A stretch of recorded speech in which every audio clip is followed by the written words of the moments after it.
오늘 말씀에 보면 이제 두려워하지 말라 이렇게 말씀하고 있어요. 그래서 우리 인생을 보면 저도 이제 70세가 가까이 되는데 이렇게 오래 살아보니까 항상 두려움이 있어요. 두려움. 그러니까 미래를 잘 모르니까 두렵죠. 그래서 항상 잘못되면 어떡하지? 이제 이런 것. 예를 들면 이제 우리가 연휴를 보내고 이제 다들 건강하게 오셨는데 연휴가 시작될 때부터 이제 걱정이 되죠. 왜냐하면 차량 차 사고도 많고 무슨 생각지 않은 화재도 만나고 여러 가지 일들이 사건 사고가 많으니까 나는 괜찮다. 우리 교인들은 다 괜찮을 거야. 이렇게 스스로 위로하는 것만 갖고는 안 되거든요. 무슨 일이 닥칠지는 아무도 모르죠. 그러니까 여러분도 그러겠습니다만 이제 목사라는 그 직업이 직업이라고 친다면 늘 불안하고 걱정되고 두렵고 염려가 되는 거예요. 그래서 이렇게 다들 아무 사고 없이 연휴가 끝나고 이제 이렇게 무슨 전화 같은 게 안 오면 이제 감사하죠. 근데 갑자기 전화가 온다 그러면 이제 걱정이 되는 거예요. 무슨 사고가 났나? 이렇게 걱정이 되죠. 그리고 우리 교인들이 요즘에 보면은 선교도 가고 외국 여행도 가고 다 그러니까 그런 얘기를 들으면 이제 돌아올 때까지 또 걱정이 되죠. 아무 사고 없이 잘 갔다 와야 되는데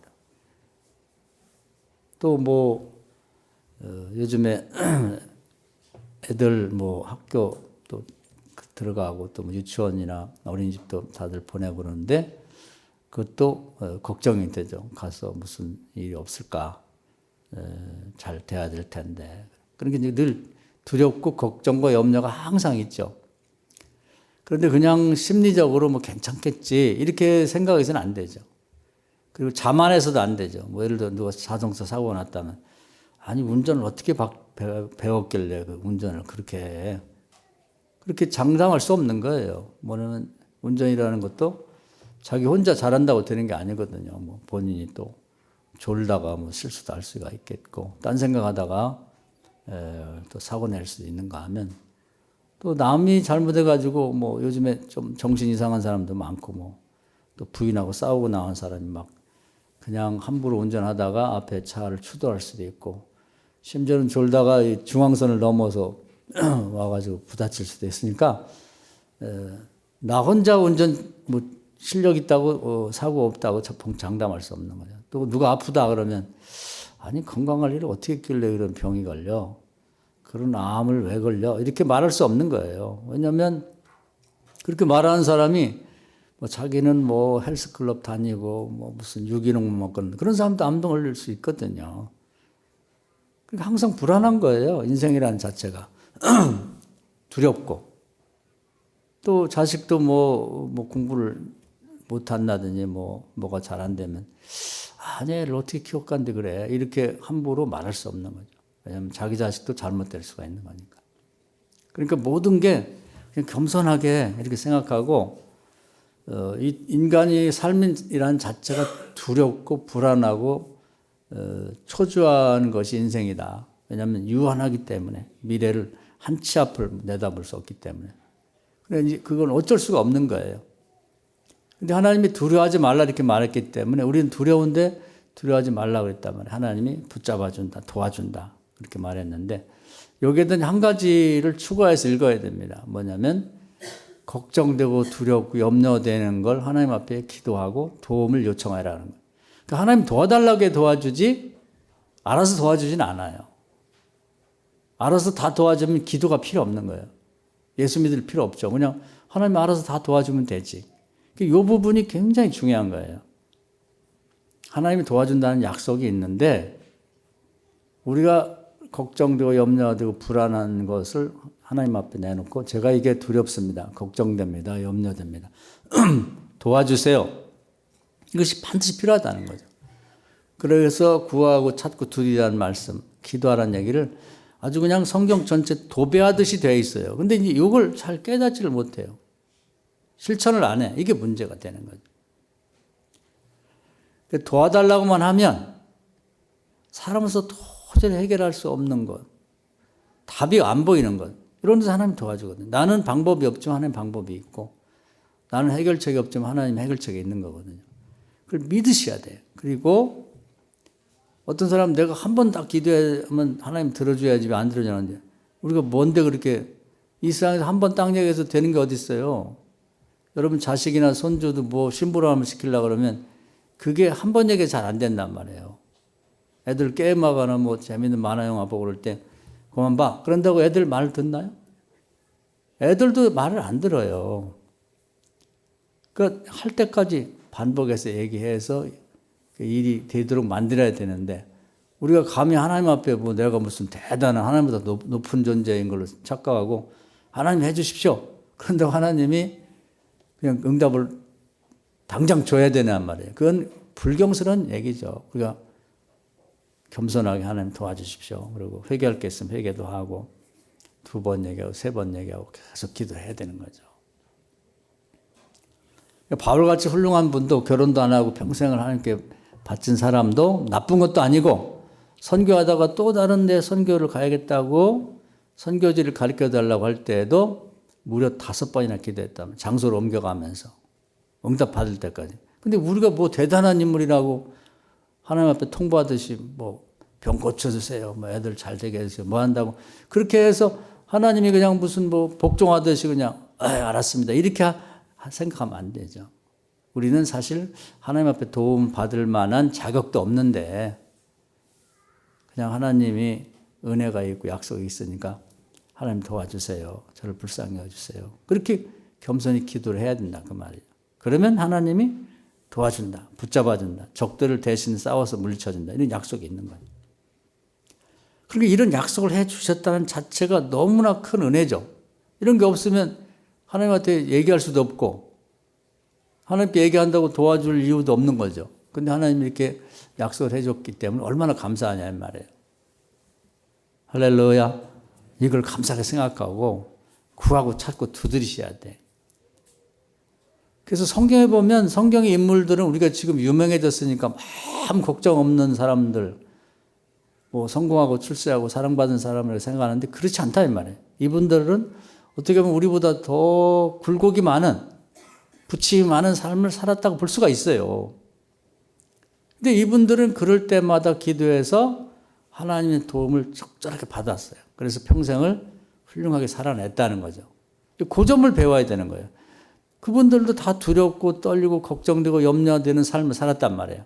근데 대부분의 사람들은 두렵고 떨리고 염려 걱정 뭐 그런 것만 그냥 속을 썩다가 그냥 죽는 데 비해서 성경에 나온 인물들은 그때마다 기도해서 그때마다 하나님의 도움을 받아갖고 또 문제를 해결하고 난관을 극복하고 장애물을 또 넘어서고 이렇게 해서 이제 자기 인생을 살아나간 거죠. 이제 그걸 배워야 돼요. 그래서 그런 예들 성경에 많이 드러났고, 또 목사가 설교하는 것도 그런 걸 자꾸 강조해서 성경 인물들이 그랬다면 나도 그렇게 되겠구나. 믿음은 들음에서 난다고 자꾸 듣다 보면 그럼 나도 믿음이 생기는 거죠. 그래서 반복해서 그런 얘기를 하는 거예요. 너무 다양한 사람들의 예를 들면 헷갈려요. 그냥 듣는 데만 재미를 붙이고 믿음이 생겨 나도 그렇게 해야 되지, 그런 생각을 잘 못합니다. 그래서 한 사람을 연구하는 게 굉장히 중요해요. 한 사람을. 그래서 우리 장로들이 이제 이 지방에서 진급할 때 이제 되게 물어보는 것 중에 그런 게 있어요. 그래서 권사 때 이렇게 봤을 때 우리 지방에 장로님들이 많은데 가장 존경하고 배우고 싶은 사람이 누가 있냐. 그럼 이제 있는 사람도 있고 없는 사람이 있어요. 그러면 장로는 그냥 혼자 잘 하려고 되는 게 아니니까 자기 교회 장로 존경할 사람이 없으면 다른 교회 장로님이라도 좀 친하고 잘 이렇게 지켜봐라. 어떻게 하는지. 그래서 교인들로부터 다른 장로들로부터 존경받는 이유가 뭔지를 보고 벤치마킹이라고 하죠. 딱 모델로 삼아서 그분을 닮아가고, 그분도 이제 약점이 있으니까 저런 점을 고쳤으면 좋겠다는 걸 보완해서 더 좋은 장로가 돼, 이렇게 말하는 거죠. 그러니까 모델이 있는 게 굉장히 중요한 거예요. 그래서 운동 선수들을 보면은 나는 누가 모델입니다, 이런 얘기를 많이 하죠. 그래서 이제 성경에서 여러 인물이 나오지만 우리 성도님들은 각자 뭐 자기의 취향이 다르니까 나는 뭐 모세를 모델을 삼겠다 또는 다윗을 삼겠다 뭐 이렇게 생각을 하는 것도 좋아요. 그래서 오늘은 다윗 얘기를 또 한번 하려고 합니다. 다윗은 굉장히 어려움이 많았던 분이에요. 그중에 한 가지를 얘기하면 제일 어려웠던 게 왕이 되고 나서 이제 잘 나가다가 아들 중에 제일 잘생기고 뭐 인기가 좋았던 압살롬이라는 아들이 반역을 합니다. 그래서 이제 뭐 아버지하고 좀 불화가 있었고 그리고 왕자가 많다 보니까 부축이죠. 잘난 사람이 바람을 많이 타요. 그래서 옛말에 미인 방명이라 남자든 여자든 잘난 사람이 이게 하여튼 주변에 유혹도 많고 뭐 하여튼 문제가 많아요. 그래서 너무 잘난 사람이 조심해야 되고 또 자식이 딸이나 아들이 너무 잘나면 부모가 거의 이걸 장애라고 생각하고 기도하셔야 돼요. 평생. 언제 어떻게 될지 몰라. 유혹이 많아가지고. 그러니까 이 압살롬이 아주 성경에서 제일 잘생긴 사람으로 나와요. 성경에 등장하는 모든 남자 중에서. 얼굴이 하얗고. 뭐 키는 얘기 안 했지만 키도 컸을 것 같아. 그래갖고 이제 머리를 옛날에 딱 길러가지고 이 머릿결이 좋았나 봐요. 그 머리가 사람의 인물을 굉장히 좌우합니다. 저처럼 나이 먹고 이제 머리가 빠지면 이제 별로 그렇게 옛날 인물이 안 나오죠. 근데 이 친구가 머릿결이 좋아갖고 쫙 해가지고 그 머리를 잘 기르고 빗어가지고 이 허리까지 내려갔다, 남자가.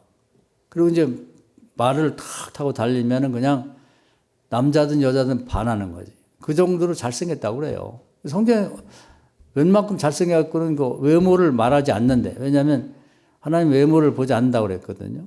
중심을 보고. 근데 외모가 워낙 잘나다 보니까 이렇게 성경에 기록한 거 보면 정말 잘생겼나 봐. 그러다 보니까 인기가 좋아요. 그리고 이제 남들도 임금이 이제 다윗 왕의 아들 중 임금이 된다. 압살롬이지. 뭐 누가 상대가 안 되지. 이런 분위기 속에서 압살롬이 이제 빨리 왕이 되고 싶어 갖고 이제 사람들을 모아서 이제 이렇게 반역을 일으킵니다. 꿈에도 생각 안 했죠. 다윗이. 내 자식 중에 반역을 해? 그러니까 자식은 누구가 됐든 간에 장담할 수 없어요. 내 자식은 뭐 어떨 거다 이렇게 생각하면 안 돼. 평생을 자식이나 손주들을 위해 기도해야 됩니다. 그래서 믿는 도끼에 발등 찍힌다. 기대가 크면 실망이 크다. 이런 말이 괜히 나온 게 아니거든요. 그래서 이제 꿈에도 생각하지 못하고 있다가 이제 반역이 이제 일어나니까 다윗도 뭐 엄청 놀랬죠. 아니, 우리 집안에 내 아들 중에 이렇게 된 거죠. 그런데 이제 무슨 행사를 한다고 다윗이 가장 의지했던 그런 선생같이 생각하는 뭐 책사라고 그러죠. 책사?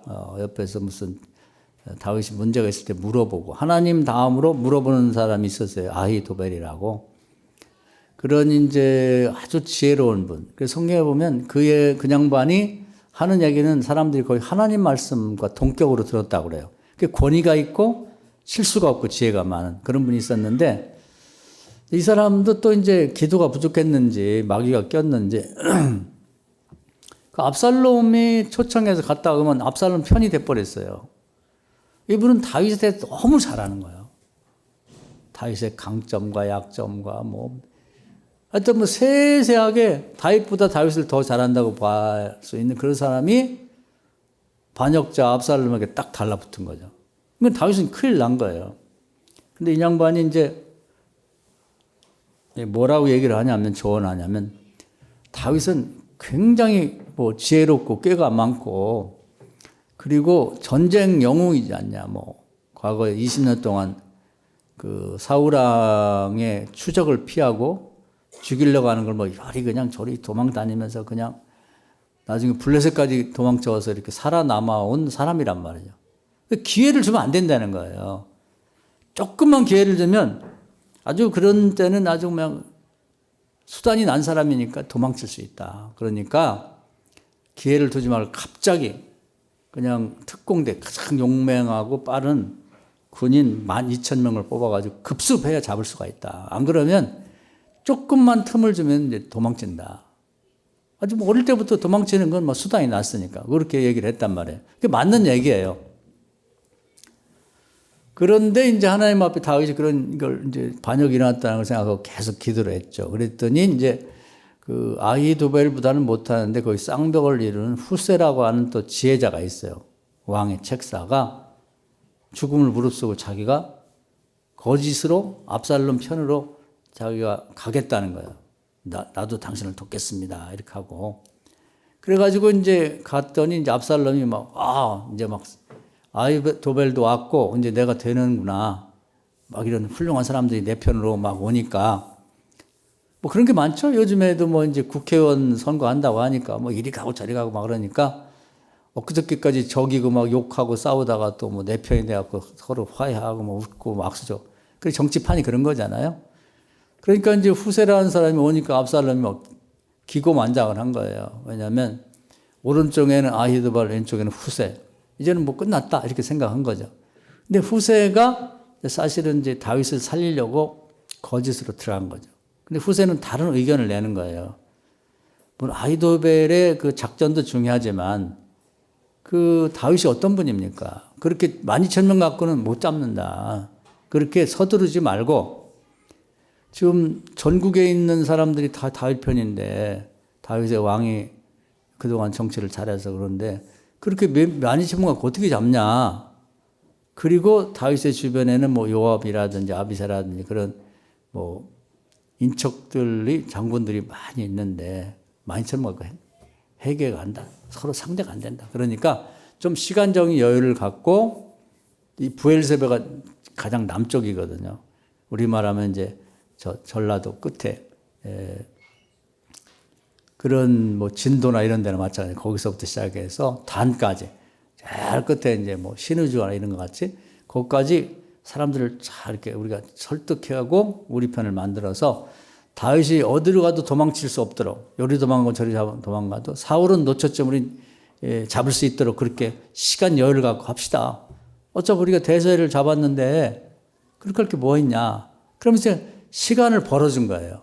그러니까 이제 다윗이 기도하니까 이런 데 하나님이 도와주는 거예요. 이렇게 아주 자기가 어떻게 도망갈 수 없는 그런 곤란한 상황이 놓였을 때 믿는 자가 기도하면 하나님이 살짝 도와주는데 이게 전쟁의 승패를 좌우하는 거죠.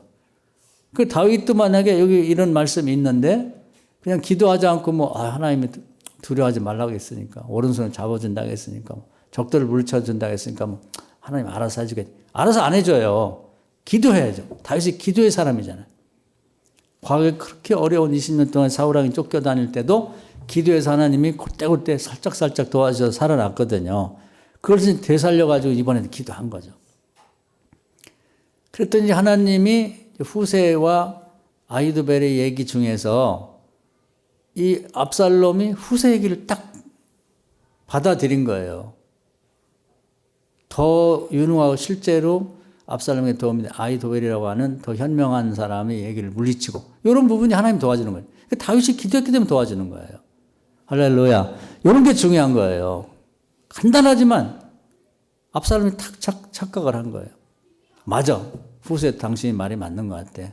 우리 아버지 내가 잘 알지만 그렇게 해가지고 12,000명 갖고 잡을 수 없는 양반이야. 이렇게 하고는 후세의 의견을 채택하고 아히도벨을 무시해버립니다. 근데 아히도벨이 그 얘기한 대로 했으면 다윗 잡혀서 죽을 뻔했어요. 그때 아히도벨이 이제 기분이 확 상한 거예요. 그 직급으로 보나 이제 유명세를 봤을 때는 상대가 안 되는 후세 얘기를 압살롬이 받아들이고 자기는 내쳐버리니까 이제는 다윗한테 갈 수도 없고 또 그런 자존심 상했는데 압살롬을 쫓아낼 수 없잖아요. 그래서 자기 고향으로 돌아가 목매달아 자살해 죽어버렸어요. 그냥 봐도 불쌍한 거예요. 이 불의한 일에 참여하면은 천재 아니라 별을 한 사람도 결국 죽게 되는 거예요. 그래서 나중에는 이제 후세가 다윗이 이제 다시 돌아왔을 때는 이제 옛날에 아히도벨이 차지했던 지위를 차지하게 되는 거죠. 그래서 하나님이 다윗이 그 어려운 상황에서 기도했더니 딱 도와주시는 게 뭐냐면 압살롬이 살짝 착각하게 만들어졌단 말이에요. 그 시편에 보면 악인의 길은 굽게 한다는 거예요. 구부러지게 만든다는 거죠. 다윗의 기도가 하늘에 상달된 거예요. 그리고 이제 계속 기도하니까 먹을 것이 없이 그냥 명목 왕궁에 있는 사람들하고 걸어만 날 살려고 그냥 거의 버선발로 도망갔는데 상자 먹을 게 없는 거예요. 그랬더니 기도했더니 돕는 자를 붙이잖아요. 그래서 옛날에 그 요나단하고 이제 서로 왕자하고 친구가 됐죠. 그래서 이제 그 사울의 손자들이 다 죽을 때 요나단의 아들이 무비보셋이라는 아이만 다윗이 요나단과 약속 때문에 살려줬어요. 그랬더니 무비보셋이 고맙게 생각하고 나중에 정말 압살롬이 정권을 잡으면 다윗 도와줬다고 이제 죽일 수도 있는데 그 죽음을 무릅쓰고 나 죽음의 위기에서 이렇게 살려준 다윗이 위기에 처했는데 가만히 있을 수 있느냐. 선행이라는 건 항상 하나님이 대밖에 만들어요. 그러니까 매일매일 선행을 해야 돼요. 어린 수양에 물 한 그릇 떠주는 것도. 이걸 여러분 우리 뼛속에 새기듯이 기억하고 있어야 돼요. 말 한마디라도 어려운 사람에게 좀 도와주는 얘기를 해야 됩니다. 이게 굉장히 중요한 거예요. 무비보셋을 그때 살려줬을 때 존재가 없는 사람이었는데 이렇게 다윗이 어렵게 되니까 그 사람이 딱 나서가지고 나귀도 보내주고 떡덩이 200덩이를 부랴부랴 마련하고 뭐 건포도도 뭐 100송이 뭐 과일도 또 100개 이상 넣고 포도주도 한 가죽부 돼가지고 그걸 바리바리 싸갖고 다윗에게 우선 이거 드시라고 그렇게 보내준 거예요. 그래서 참 성경 말씀대로 되는 거예요. 그때는 뭐 그게 다 주구하는 거 그 살려줬을 때 아무것도 아닌 줄 알았는데 정말 요긴한 때 하나님이 쓰게 만들어주는 거예요. 그래서 이제 도망치게 됐습니다. 그리고 났는데 결국 이제 그 압살롬이 다윗을 이제 막 계속 광야로 추적해 오게 되죠. 근데 다윗이 그때 참 힘든 게 자기가 왕노릇 더 하자고 자기 사랑하는 아들을 죽일 수도 없고 또 왕이라고 하는 그런 어떤 권력 서열로 생각하면 아무리 자식이라도 반역자를 살려둘 수 없잖아요. 죽이자. 왕으로서는 죽여야 되겠고 아들을 생각하면 죽일 수 없고 뭐 이럴 수도 없는 저럴 수도 없는 그런 곤란한 상황이에요. 그런 상황에서 계속 기도했더니 이제 결국은 하나님이 역시 개입을 해 주셔서 전투가 벌어졌는데 이제 에브라임 숲이라고 하는 곳이 있어요. 거기서 숲이 우거진 데는 막 전투를 하게 됐습니다. 그래서 이제 뭐 말 타고 이리 도망가고 저리 도망가고 쫓아다니는 과정에서 그 자랑거리가 문제가 되는 것 같아요. 압살롬이 아까 얘기한 그 자랑거리. 압살롬 하면 이제 상징적인 것이 뭐냐면 머리털이 아주 인기가 있고 정말 휘날리며 달리면 뭐 여자들은 그냥 쓰러질 정도로 매력적인 꽃미남인데 이게 이제 그 숲속에서 막 달려다 보니까 막 바람이 일어나고 뭐 그리고 이제 머리털이 이제 그 나무를 이렇게 좀 가지가 낮은 나무 밑에 지나가다 이렇게 딱 걸려버린 거예요. 그게 머리털이요. 한 도주옥만 집으면 사람이 빨리 올라갑니다. 그리고 그래서 목 매다는 것처럼 뭐 나무에 대롱대롱 매달리고 말은 쏙 빠져나가갖고 모양 빠지게 있는 거예요. 나무에 대롱대롱 매달려가지고. 그러니까 이걸 뭐 어떻게 뽑을 수도 없고 어떻게 뭐 대책이 없어갖고 당황하고 있을 때 그 요압 장군의 휘하에 있는 장군들이 또는 이제 군사들이 막 쫓아다니다 그걸 보고는 요압에게 얘기를 한 거예요. 압살롬 반역자가 지금 나무에 머리가 대롱대롱 매달려서 모양 빠지게 걸려있다 그러니까. 얘는 막 왜 나한테 보고를 해? 죽여버려. 그래가지고 이제 가가지고 병사들이 차고로 심장을 찔러서 그 자리에 죽여버렸죠. 그래서 이제 그것도 이제 참 하나님이 아주 간단하잖아요. 전쟁이라는 게 막 이렇게 막 칼로 쳐 죽이고 창으로 찍어서 아니라 그 적을 죽이는 것도 하나님이 개입하시면 아주 간단해요. 그 얼마나 쉬워요. 뭐 활석할 것도 없이 지가 자랑하는 머리가 그냥 나무까지 딱 걸려가지고 대롱대롱 매달리고 그렇게 죽게 됐단 말이에요. 그래서 사람에게는 방법이 없어요. 다윗도 방법이 없는 거예요. 그런데 하나님이 기도하니까 그때 가장 필요하고 적절한 방법으로 어렵지 않아요. 아주 쉽게 그렇게 해결해 주고 또 이제 먹을 것이 떨어질 만하니까 우리가 잘 아는 바르실레라고 하는 그 노인이 정말 시골에서 불편하게 숨어 있는 다윗을 찾아와서 별별 음식을 다 가지고 와서 위로를 해주죠. 나이가 많으니까 비록 왕이라 할지라도 곤경에 처했으니까 임금님 걱정하지 마십시오. 살다 보면 어려운 일이 있는데 어려움이 지나면 다 좋은 때가 오니까 기도하면 하나님의 방법이 있을 거예요. 우리는 방법이 없어요. 그러면서 인생의 선배로서 위로를 하고 또 백성으로서 용기를 주죠.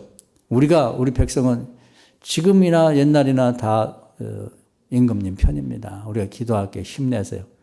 그래서 먹을 것을 줘서 육신적으로도 먹을 것을 줬고 정신적으로도 신앙적으로도 이렇게 도움을 주죠. 그래서 다윗이 용기 100배에서 내가 자식이 반역 때문에 이렇게 쫓겨다니니까 모든 사람들이 나를 비웃겠구나 그랬는데 그게 아니에요.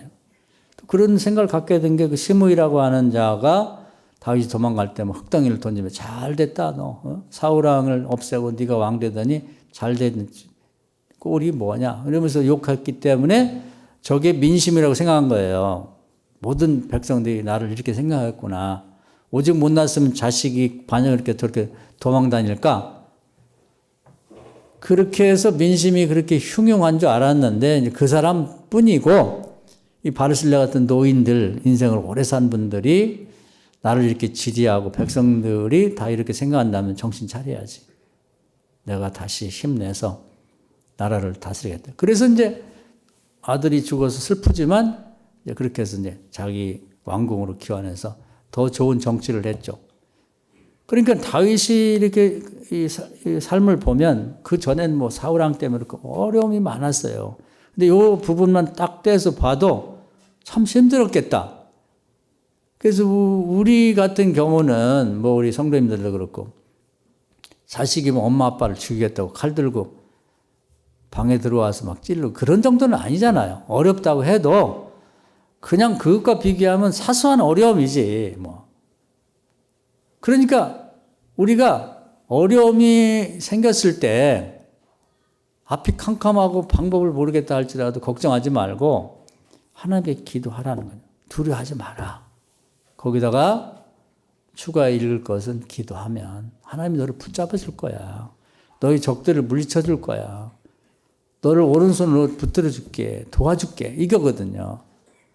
이 올해도 여러분 우리 살다 보면 두렵고 걱정되고 염려되는 일을 만나게 될 거예요.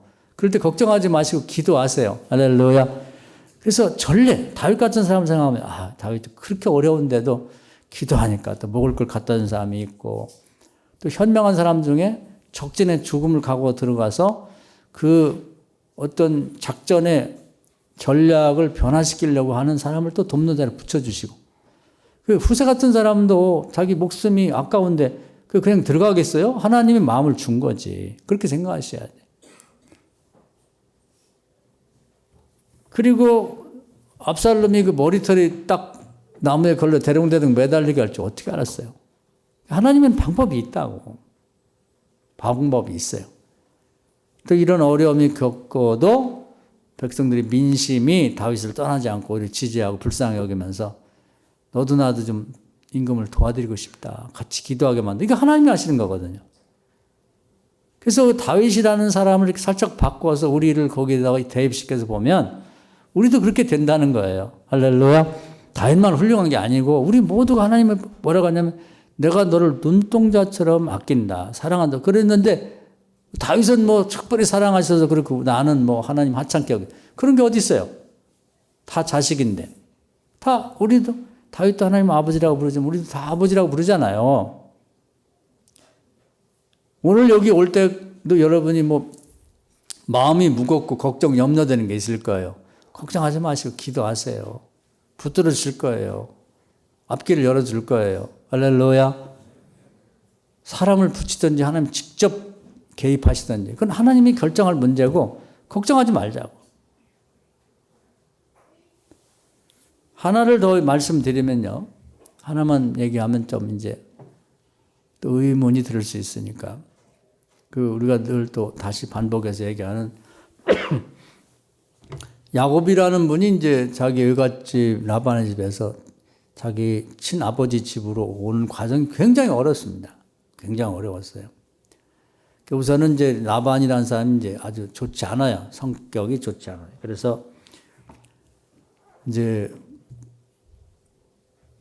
야곱이 그 양떼나 염소떼를 많이 갖고 또 손주들도 13명인데 다 데리고 가고 딸들도 딸 둘하고 딸의 몸종 둘하고 4명을 데리고 이제 목동들하고 이제 이렇게 떠나가니까 이제 이 큰 손해가 나는 것 같아.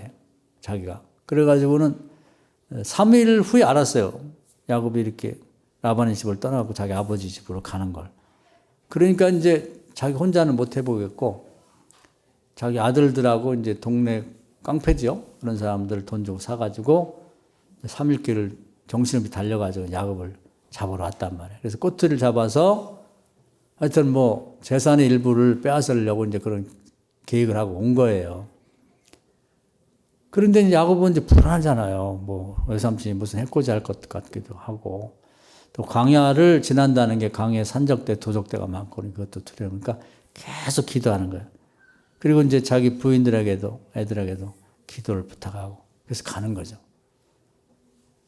그런데 이제 라반이 이제 쫓았단 말이에요. 그래서 이제 밤에 자게 내일이면 이제 거의 따라잡게 됐을 때 하나님이 딱 나타나는 거예요.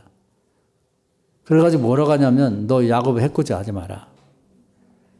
뭐 이렇게 손을 대는 건 그만두고 잘했다 잘못했다 말도 하지 마. 따져갖고 뭐 네가 우리 집에 와서 뭐 이렇게 많이 양떼 소떼를 뭐 염소떼를 가져가면 나는 뭐가 되냐. 딸들 다 데려가고 손주는 다 데려가면 우리 집은 뭐가 되냐. 이런 얘기 하지 말라는 거예요. 그런 얘기를 들으면 안 되니만 못해. 그러니까 하나님이 야곱의 그 마음까지 헤아리셔가지고 야곱의 입을 닫아버려요. 너 잘했다 잘못했다 따지고 그런 거 하지 마. 그냥 내버려 둬. 손대는 건 말할 것도 없고 너 야곱을 괴롭게 내가 죽일 거야. 하나님 직접 나타나서 말씀 얼마나 무서워요. 생생하게 비몽사몽간에 환상 중에 나타나서 말씀했단 말이에요. 하나님 직접 개입하신 거예요. 직접 개입해서.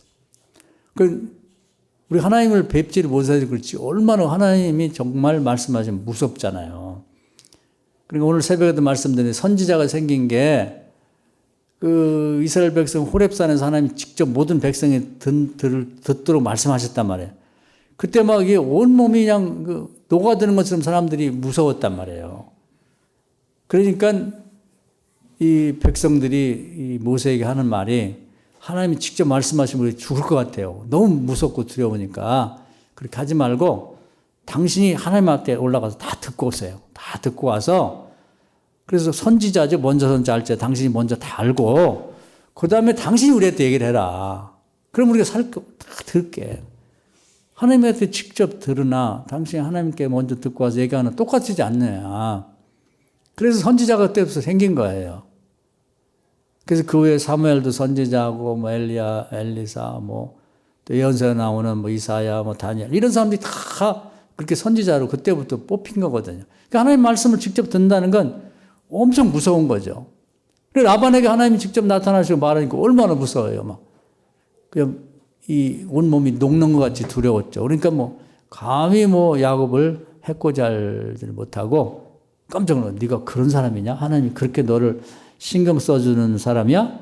그러면서 우리 앞으로 싸우지 말자. 그래서 잘잘못 한마디도 못하고 해코지 못하고 양 한 마리 못 뺏고 그냥 돌아갔잖아요. 그러니까 야곱이 불안하니까 두렵잖아요. 그 라반이 얼마나 못된 사람인지 알고 있으니까 두렵고. 그래서 이제 그 한 가지는 해결됐단 말이에요. 광야를 지나갈 때도 무섭잖아요. 가끔 제가 예를 들었습니다만은 지금처럼 이렇게 우리나라처럼 뭐 CCTV 많고 뭐 차마다 무슨 블랙박스가 있고 뭐 경찰서, 파출소 119 뭐 전화하거나 112 전화하면 금방 특달하게 달려고 뭐 이런 체제가 있어도 어디를 간다는 건 두렵거든요. 근데 옛날에 뭐 이 광야를 지나가는 게 뭐가 있어요. 다 도적들, 산적들만 있으니까 양떼, 소떼하고 뭐 여자들을 하고 뭐 애들, 어린애들하고 이렇게 지나가면 그걸 공격하면 그냥 밥이지 뭐예요, 밥. 그러니까 이제 엄청 두려운 거예요, 야곱이. 철없는 애기들은 뭐 아빠 있으니까 뭐 알아서 하겠지. 그런지 모르지만 당사자인 책임자인 야곱은 두렵고 떨리죠. 여기 나오는 그거예요. 두렵다. 두려워. 야곱이 잘한 거면 기도하는 거. 계속 기도. 쉬지 않고 기도하는 거. 그래도 두려워요. 두려움은 어쩔 수가 없어. 인간인지라. 근데 두려움을 없애주는 방법이 이제 하나님이 우리 잘 아는 마하나임 군대를 눈에 보이게 만드는 거예요. 그래가지고 언뜻 보니까 눈에 볼 때는 처음에는 자기하고 가족들하고 목동들하고 양떼 염소 때문에 가는 줄 알았는데 이상하게 적들이 산적과 도적들이 저 언덕 위에서 쳐다보고 있는데 공격을 안 해.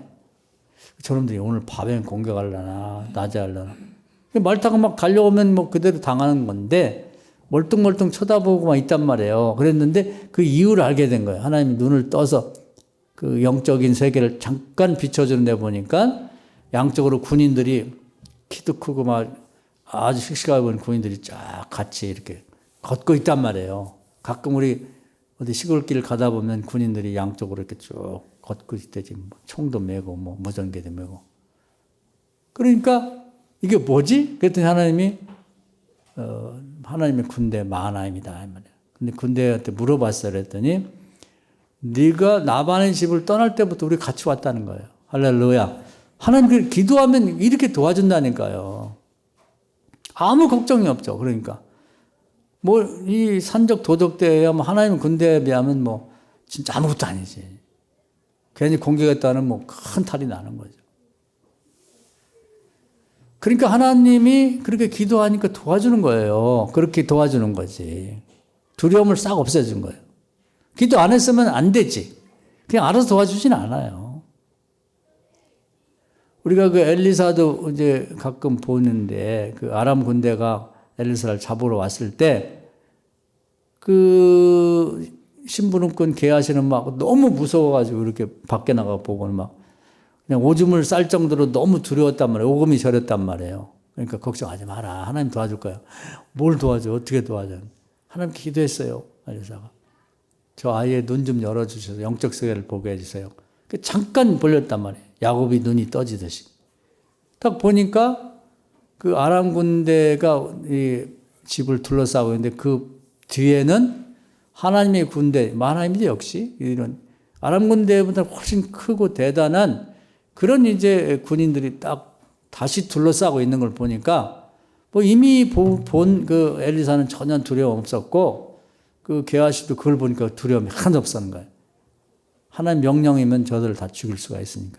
그 죽이면 또 불쌍하니까 엘리사가 기도해서 하나님 저들도 누구네 집의 아들이고 아빠고 또 그런데 죽이면 불쌍하니까 저들의 눈을 감겨주십시오. 그래서 잠깐 눈이 감겼죠. 그 싸울 것도 없고 그들을 이제 살려서 돌려보낸 일이 있습니다. 그러니까 야곱이 어려울 때 계속 기도하니까 세상에 하나님이 이미 기도한 걸 이 라반의 집을 떠나기 전부터 계속 기도했으니까 그렇게 보호를 하고 있었던 거예요. 그리고 이제 눈이 다쳤어요. 그러나 눈에 안 보이지만 그래 지금도 하나님 군대가 함께 하시겠지. 그래서 우리 시편 91편에도 보면 그런 말씀이 있어요. 천사들이 너와 동행한다. 그게 괜히 나온 얘기가 아니에요. 지어낸 말이 아니라 그 야곱의 그 실제 있었던 그런 사실들의 기초에서 노래를 만든 거거든요. 저도 항상 운전할 때 그 기도를 추가해서 합니다. 하나님 성령께서 앞길을 기름 부어주시고 보혈을 덮어서 보호하시고 또 하나님 천사들이 제가 운행하는 차와 동행해 주십시오. 옛날에는 뭐 걸어 다녔지만 지금 차를 운행하니까. 우리 아이들도 운전할 때 그렇고 우리 교인들도 어디 갈 때 꼭 그 기도를 해요. 아무 사고 없도록 해달라고. 그러니까 하나님이 전례를 알고 기도하면 반드시 지켜주거든요.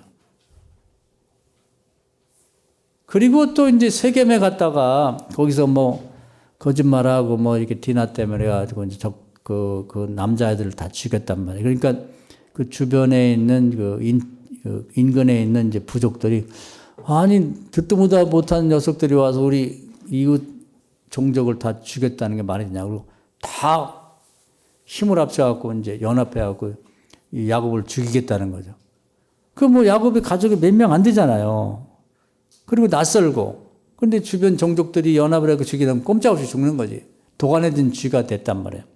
그랬더니 또 야곱이 기도하죠. 하나님 살려주세요. 도와주세요.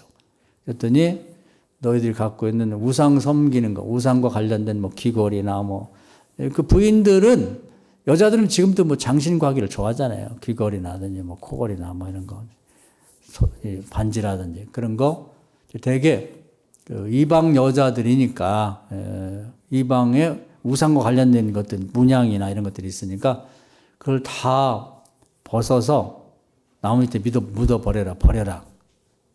그러면 도와주겠다. 그래서 이제 순종해서 그렇게 했어요. 여자들도 이제 죽게 생겼으니까 전에는 뭐 남편 말을 듣나요? 아빠 말 안 듣는데 이제 다 협조해서 이렇게 했더니 하나님이 도와주셔서 그들에게도 이제 그 주변 사람들에게 두려움을 주세요. 두려움을.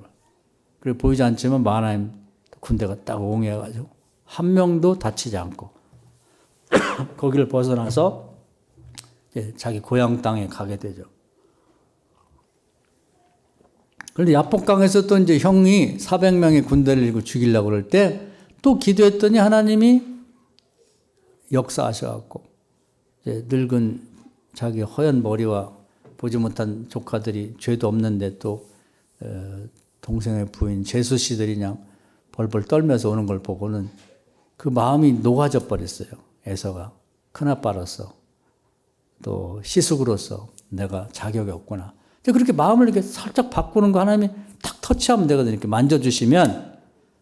그래서 형이 깡패를 동원하고 왔는데 죽이려고 왔던 그들이 마음이 바뀌니까 오히려 주변에 많은 이제 이 도적대, 산적대들이 있는데 그들이 보호하는 마하나임 군대와 함께 그들이 보호자가 되어서 같이 이제 아버지 집으로 돌아가게 된단 말이에요. 이 모든 일을 보면 야곱의 인생도 거기서 라반의 여가집에서 자기 친가로 가는 그 과정도 별의별 일이 많아요. 그냥 걸리면 죽게 된 그런 위기 상황이 있는데 계속 기도했더니 하나님 말씀대로 두려워하지 않도록, 적들에게 당하지 않도록, 죽지 않도록 그때 도와주셔가지고 아주 넉넉하게 자기 고향으로 돌아가게 됐단 말이죠. 할렐루야. 이게 믿는 자의 삶이에요. 지금도 다윗을 얘기하고 야곱을 얘기하면 이 사람들 뭐 야곱 대단하지, 다윗 훌륭하지 그렇게 생각하는데 그 사람들의 인생도 우리보다 더 어려웠으면 어려웠지 덜 어렵지 않았다 그 말이에요. 차이는 뭐냐? 똑같이 두렵고 어렵고 염려가 되고 걱정이 되지만 이런 말씀을 믿고 그때 기도하다 하니까 하나님이 구하고 찾고 두드리면 그 응답 주신다는 그 약속대로 그때 도와주시고 그때 만져주시고 그때 개입하시고 그때 참여해 주시고 그래서 그 일을 이렇게 훌륭하게 완수할 수 있도록 또 이룰 수 있도록 도와줬다는 거예요. 이게 우리 믿는 자들의 일생입니다. 근데 안 믿는 사람들은 그런 어려움이 당하면 거기서 그냥 죽는 거예요. 야곱도 라반한테 걸려갖고 맞아 죽는 거지. 또 산적들한테 다 뺏기는 거죠. 세겜에 있을 때 그 종족들이 한 서너 종족이 이제 연합해갖고 공격하면 뭐 꼼짝없이 맞아 죽는 거죠. 죄도 범했고. 또 형이 400명이나 군대를 데려왔는데 그냥 착한 사람 데려왔겠어요? 돈 주고 깡패나 뭐 못된 사람 데려왔겠지. 형한테 맞아 죽는 거지. 요즘도 보면 형한테 맞아 죽는 사람도 있고 자식에게 맞아 죽는 사람도 있고 뭐 별의별 사람도 아마 많아요. 그런데 이 야곱이 잘한 건 뭐냐면 하나님을 믿고 구하면 주신다고 했기 때문에 계속 기도한 거죠. 우리가 이렇게 살아가는 거예요. 그러니까 올해도 지금 우리 교인들도 뭐 자기 문제, 뭐 자식들 문제, 뭐 다니는 직장이나 뭐 사업하는 게 그 문제 투성이죠. 그렇게 보면 출구가 없어, 출구가. 그냥 야, 큰일 났다. 답이 없다. 이거 우리 끝났다, 이제. 그런 때 이제 하나님께 기도하면 하나님이 도와주시는 거예요. 다윗같이 얼마나 어려워요. 답이 없지. 근데 기도했더니 하나님이 또 길을 찾아서 그래서 고린도전서 10장에 나와 있잖아요. 시험 당할 쯤에 피할 길을 내신다. 이게 하나님이 도와주시는 약속이 아주 한 문장으로 정리가 된 거예요. 할렐루야. 우리 세상에도 그런 말 있잖아요. 그냥 그건 속담이지만 하늘이 무너져도 솟아날 구멍이 있다. 뭐 사자굴에 들어가도 정신만 차리면 산다 그러는데 그건 그냥 그렇게 소원하면 소원도 이루어질 수 있다는 얘기지만 우리 성경은 그거 갖고 안 돼요. 그런 상황이 돼도 기도하면 하나님이 피할 길 여신다 이 말이에요. 할렐루야. 성경은 다 그런 얘기예요. 그런 얘기예요. 그 얼마나 좋아요. 세상 사람은 하나님을 몰라. 그러니까 안 믿는 사람이 하나님 도와주면 안 된단 말이에요. 우리 예수를 영접하고 하나님 자녀 돼 하나님 아버지라고 부르는 하나님 아들 딸 된 우리가 이 사실을 믿고 제가 드린 예를 생각하면 수도 없지만 다윗과 야곱 얘기만 들어도 아 이렇게 어려울 때 기도하면 나는 방법이 없지만 하나님이 시험 당할 때 피할 길을 내신다니 정말 내셨구나. 그런 믿음을 갖고 우리도 기대하고 있는 거죠. 기대를 하는 거예요. 기도하면서. 그래 하나님이 어떻게 길을 내실까? 하나님이 어떻게 문제를 해결해 줄까를 기대하고 바라보는 거죠. 사랑하는 성도 여러분, 올해 또 이제 뭐 연휴를 쉬고 또 시작해야 되는데 뭐 피곤하기도 하고 또 어렵겠고 또 우리나라도 그렇고 뭐 요즘에 다 어렵다 그러죠. 경기도 안 좋다 뭐 또 이제 국회의원 선거도 있고 뭐 나라가 들썩들썩하고 뭐 또 북한에서는 뭐 미사일을 쏜다 뭐 그러고 또 소련에다가 뭐 무기도 요즘에 팔아먹고 고맙다고 소련에서 무슨 기술을 이전해가지고 뭐 북한에다가 더 좋은 무기를 만들도록 한다고 뭐 그러니까 얘기 들으면 불안하고 초조하죠. 또 북한이 우리를 공격하면 뭐 중국이 도와준다는 둥, 뭐 소련도 뭐 요즘에 가까워져서 소련 도와줄 거라는 둥, 별의별 얘기를 들으면 다 불안한데 불안한 것만 갖고 그냥 있으면 안 돼요. 불안한 마음이 들 때마다 기도하세요. 할렐루야. 전 국민이 다 기도하면 좋지만 정말 하나님이 말씀한 걸 보면 힘이 되는 게 전 국민이 하나도 기도 안 해도 오늘 여기 나오는 우리 교인들만 기도해도 놀라운 일이 있을 거고 우리 교인들 중에 뭐 바빠서 깜빡 잊어먹었어도 우리 교인 중에 한 명만이라도 기도하면 그날은 전쟁이 안 일어납니다. 그날은 북한이 우리를 침공하지 못해요. 그날은 교통사고 안 일어납니다. 큰 질병이 접근할 수 없어요. 시편 91편에 보면 뭐 1000명이 쓰러지고 10,000명이 쓰러져도 걱정할 필요가 없고 재앙이 우리 집에 가까이 못 온다. 이렇게 돼 있습니다. 이걸 믿으세요. 할렐루야. 믿는다는 게 얼마나 좋은 거예요. 끊임없이 파도처럼 불행한 일, 걱정, 염려할 일은 계속 오는 거예요. 매일매일. 근데 그 문제를 해결할 수 있는 하나님 우리 아버지시고 기도할 때마다 길을 열으시고 문을 열으신다니까 얼마나 좋아요. 이게 우리 신앙생활이라 이 말이에요. 이번 주도 또 무슨 일이 나라에 일어날지 또 뭐 전 세계에 일어날지 우리 앞길에 일어날지 모르지. 그래 걱정할 필요 없다.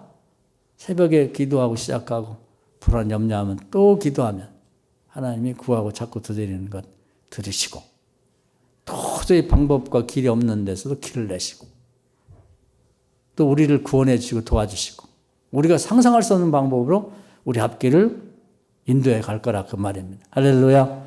이런 하나님이 우리 하나님 되시니까 이제 또 기도 뭐 연휴 지내면서 기도줄을 놓은 사람들은 다시 시작하셔야 돼요. 다시 시작하셔야 돼요. 그래서 야곱과 다윗처럼 우리가 정말 놀라운 이 경험을 매일매일 새로운 경험 나는 할 수 없는 일 하나님이 하나님 또 이 길을 열으셨네. 감사합니다 하나님. 하나님 우리 아버지 되어서 너무 고맙습니다. 또 자녀들도 길을 열어주시고 하나님이 또 길을 열어주시네요. 저는 방법이 없었는데 하나님 우리 자식을 이렇게 사랑해 주시니 감사합니다. 그게 인생이에요.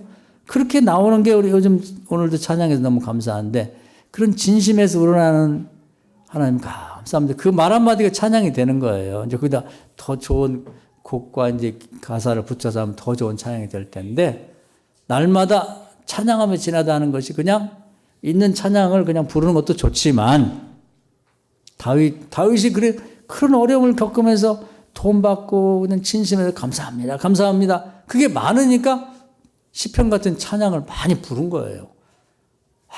아무 걱정도 없고 염려도 없고 체험도 없고 하나님 구원해 주는 경험도 없는데 거기서 무슨 진심이 배인 그런 찬양이 나오겠어요. 오늘 이 말씀 은혜가 되셔서 날마다 기독거리가 많잖아요. 날마다 하나님이 살아서 숨 쉬면서 우리를 도와주는 체험을 통해서 하나님을 찬양하고 복되고 형통한 우리 교인들 되기를 주의 이름으로 축원합니다. 아멘.